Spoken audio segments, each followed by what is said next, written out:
Si vous travaillez en sécurité informatique comme moi, vous avez forcément déjà eu cette question, quel système d'exploitation choisir pour hacker? J'ai reçu cette question vraiment très souvent. À la réponse à cette question, beaucoup vont répondre Kali Linux. Pourtant, ce n'est clairement pas la bonne réponse. Restez jusqu'à la fin de vidéo pour savoir pourquoi je n'utilise pas Kali.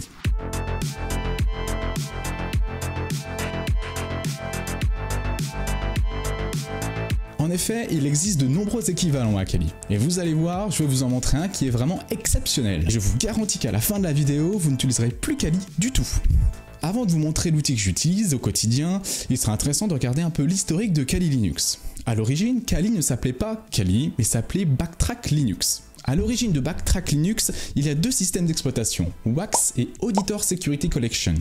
Ces deux systèmes sont basés sur le système d'exploitation NoPix. Ils seront la base du système Backtrack Linux. Le 26 mai 2006, la version 1 de Backtrack Linux voit le jour. C'est une petite révolution à l'époque, puisque c'est un des premiers systèmes d'exploitation à embarquer autant d'outils offensifs pour ce type d'OS. En mars 2007, Backtrack 2 sort avec les versions MSF2 et MSF3, les fameux logiciels de pentest que vous connaissez. Le menu est revu et de nouvelles fonctionnalités sont ajoutées. En juin 2008, la version 3 de Backtrack sort avec Maltego, un outil dédié à l'OSINT. Enfin, en novembre 2010 sort la 4e version de Backtrack avec quelques corrections mineures. Puis en 2012, la toute dernière version de Backtrack sort avec les dernières finalisations. Enfin, le 13 mars 2013, c'est la dernière ligne droite pour Backtrack. Elle passe en version 6 et va être migrée sous un nouveau nom, Kali Linux. Les nouveautés pour cette version de Backtrack 6, ainsi nommée Kali Linux, sont assez importantes. Elle passe sous un système d'exploitation Debian et est entièrement reprise par la société Offensive Security. Les deux acteurs originels continuent à contribuer au projet. Kali continue à se développer actuellement. En 2019, l'interface passe de GNOME à XFCE. En 2020, une nouvelle fonctionnalité apparaît comme le changement de l'interpréteur de commande passant de Bash à ZSH. Vous pouvez installer Kali Linux à partir d'un ISO ou carrément depuis des images disques pour VMware ou pour VirtualBox, voire carrément pour QEMU. Des versions live USB sont aussi disponibles si vous voulez directement les installer depuis une clé USB.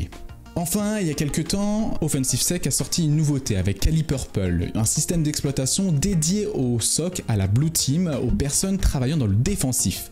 Elle embarque principalement des outils servant aux défenseurs. Vous avez aussi le portage sur WSL Windows Sub Linux, c'est-à-dire que vous pouvez installer Kali directement depuis votre système Windows en WSL. Vous avez aussi la possibilité de l'installer sur votre téléphone mobile avec Kali NetHunter, un système directement prédéfini pour Android. Maintenant, passons aux autres alternatives de Kali Linux. Comme je vous l'ai dit en début de vidéo, je n'utilise pas Kali. Mais pourquoi ? Il existe d'autres alternatives comme ParrotOS qui est une base Debian aussi ressemblant à celle de Kali avec une interface différente, BlackArch, un système Arch Linux dédié aux pentesters avec un certain nombre d'outils, c'est sûrement l'OS l'offensif le plus détaillé et le plus fourni en termes d'outillage, et enfin Blackbox Linux qui est aussi un système d'exploitation basé sous Ubuntu embarquant un certain nombre d'outils. Mais du coup, lequel choisir ?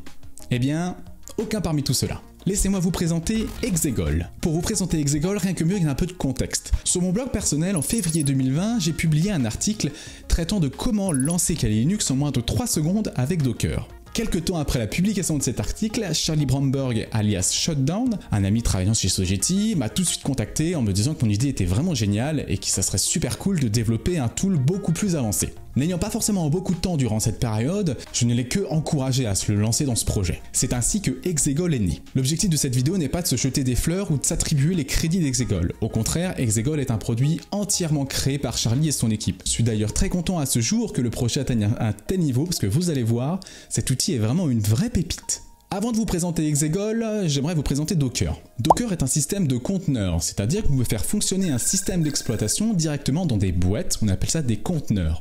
Un conteneur fonctionne directement sur votre système hôte. Il va partager les mêmes ressources CPU, les mêmes ressources réseau et le même stockage que votre hôte. Cependant, la sécurité est accrue, c'est-à-dire qu'un conteneur ne peut pas communiquer avec le reste du disque de votre hôte. C'est donc un environnement parfait pour faire tourner Exegol, un environnement pas forcément sain, pas forcément sécurisé, avec des outils qui sont pas forcément très bons. Le gros intérêt de Docker est sa portabilité, c'est-à-dire que vous pouvez installer directement des systèmes dans vos conteneurs et vos images Docker. Vous pouvez ensuite facilement les partager à vos amis pour les déployer sur tel ou tel serveur et sur telle ou telle machine. Docker est très facile à comprendre, très facile à automatiser et vous allez voir c'est totalement transparent. Mais maintenant rentrons dans le détail d'Exegol. Comment fonctionne-t-il? Exegol est en fait une grosse image Docker avec tous les outils utiles à un pentester directement installés dedans. Il est destiné pour n'importe quelle personne, que vous soyez étudiant, RSSI ou pentester comme moi. La majorité des outils embarqués vont pouvoir vous servir pour des audits, pour des CTF ou encore de l'étude personnelle. Le gros intérêt d'utiliser Exegol est que vous pouvez utiliser un conteneur pour chaque client. Je m'explique. Imaginons vous avez plusieurs missions en parallèle, c'est-à-dire vous travaillez pour un client A, client B, client C. Sans Exegol, vous auriez une machine virtuelle Kali pour les 3 clients, ce qui n'est pas du tout une bonne pratique, parce que vous allez mélanger les données des 3 clients. Ce n'est pas du tout propre. Le gros avantage d'Exegol, c'est que vous allez pouvoir utiliser 3 conteneurs différents. Un conteneur A, un conteneur B et un conteneur C. Chaque conteneur est dédié à chaque client. Chaque donnée contenue dans chaque conteneur ne communique pas avec les autres et ne communique pas avec votre système hôte. De ce fait, lorsque vous avez terminé l'émission, il vous suffit de détruire directement le conteneur A pour détruire les données liées au client A. C'est un plus que vous pouvez apporter sur la confidentialité des données que vous traitez. Un des gros avantages aussi d'Exegol est que vous avez des alias et un historique de commandes déjà enregistrés. C'est vraiment très pratique pour retrouver une commande que vous avez déjà tapée ou que vous ne vous souvenez plus comment ça s'écrit. Exemple FF, GoBuster ou carrément Nmap. Le shell est journalisé, c'est-à-dire que vous ne perdrez plus jamais le rendu d'une des commandes et vous pouvez mettre en place un système de workspace entre chaque conteneur et votre hôte pour récupérer des données uniquement à partir d'un répertoire. L'équivalent d'un fichier partagé ou d'un dossier partagé entre vous et une VM. Honnêtement, il existe encore plein d'autres fonctionnalités, mais juste allez-y jeter un coup d'œil, vous allez voir, vous allez être bluffé. Maintenant, comment fonctionne Exegol? Exegol se partage en 3 repos. Un repo dédié au wrapper Python, c'est ce wrapper-là Python qui sert à manipuler les images Docker. Un deuxième repo qui contient toutes les ressources liées à Exegol, donc par exemple des binaires, limpis, linenum, tous les scripts qui vont vous servir durant votre audit. Et enfin, un troisième repo, on va dire un des plus importants, qui est le repo qui héberge les Docker files. Exegol est fourni en plusieurs images, des images light, des images nightly, une image AD, web, etc. Différentes images qui sont liées à vos besoins, comme ça vous n'avez pas besoin de télécharger la grosse version tout le temps. Si vous souhaitez rejoindre la communauté de développeurs d'Exegol, je vous mets en description le lien vers leur Discord. Vous pouvez aussi vous rendre sur leur GitHub pour voir les différentes tâches à réaliser pour l'avancement du projet. Charlie a d'ailleurs présenté ce projet dans certaines conférences, ce qui lui fait maintenant une notoriété assez mondiale et connue à travers le monde. Rendez-vous sur la documentation web d'Exegol. Je vais vous montrer comment l'installer, vous allez voir c'est vraiment très simple. Avant de pouvoir utiliser Exegol, il faut évidemment installer Docker sur votre machine, sinon ça risque pas de très bien fonctionner. Sur la documentation d'Exegol, vous avez les informations pour installer Docker, sinon vous pouvez aussi l'installer de votre côté. Faites bien attention que vous soyez correctement dans les groupes Docker, sinon vous allez passer votre temps à devoir utiliser sudo devant le wrapper Python, ce qui est assez pénible. Ensuite, vous pouvez installer le wrapper directement via pip par Python ou à travers les sources. Ici, je l'installe à travers un pip install directement sur mon système hôte. Enfin, vous lancez l'installation avec Exegol install. Exegol install va permettre de télécharger l'image que vous avez choisie d'Exegol depuis les repos Docker Hub pour ensuite l'installer sur votre système. Ici, je prends l'image Nightly qui est une des images les plus performantes et les plus complètes, mais aussi la plus lourde. Comme le mentionne le script, l'installation peut être assez longue. En effet, l'image fait plusieurs gigaoctets, plus l'installation. Allez vous prendre un café, vous allez voir, ce sera peut-être fini quand vous reviendrez. Maintenant que vous avez Exegol installé, vous pourrez ouvrir un conteneur avec Exegol Start et le nom de votre conteneur. Ici, j'ouvre un conteneur avec Exegol Start Master pour accéder à mon conteneur. Pour ceux qui sont encore dubitatifs sur l'utilisation d'Exegol, regardez, je suis en ligne de commande directement dans mon conteneur et je vais ouvrir Burp Suite. Vous connaissez forcément l'outil Burp Suite qui est utilisé en pentest web pour intercepter et manipuler le trafic HTTP d'un site web. Vous voyez, j'arrive à le lancer et il apparaît directement sur mon système hôte. Charlie et son équipe font plutôt bien les choses, non ? Maintenant, je vais vous montrer comment je hack un site web directement à travers Exegol. Pour vous montrer l'efficacité d'Exegol, je vais utiliser l'image Docker de DVWA, Dem Vulnerable Web Application. Cette application web est dédiée à l'apprentissage du pentest web et embarque un certain nombre d'exercices. Vous pouvez l'utiliser gratuitement pour vous former au pentest web. Après avoir installé DVWA, vous voyez dans mon navigateur à droite, j'ai la page principale. Pour illustrer Exegol, je vais utiliser l'exercice File Upload.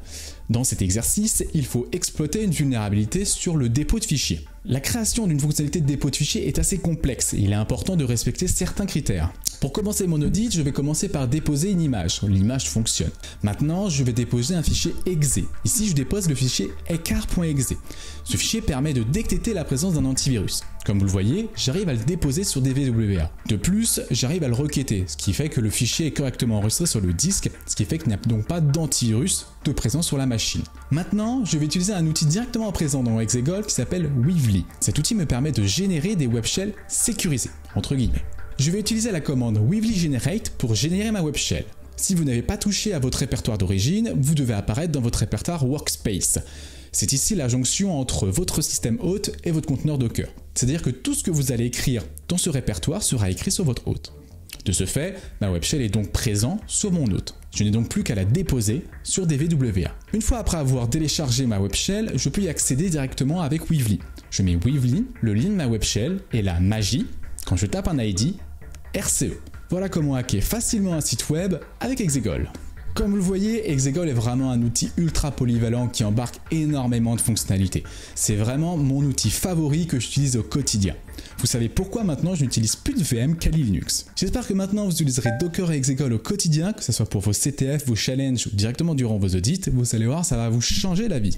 Merci encore à Charlie et toute son équipe pour le développement de cet outil extraordinaire. Ça serait pas avec mon petit Dockerfile de février 2020 qu'on en serait là. Merci à eux. N'hésitez pas à aller sur leur Discord pour discuter avec eux, discuter du produit et discuter des futurs projets. Si cette vidéo t'a plu, n'hésite pas à t'abonner, à activer la cloche, à liker la vidéo et la partager sur tes réseaux sociaux favoris. Ciao, c'était Thibaut.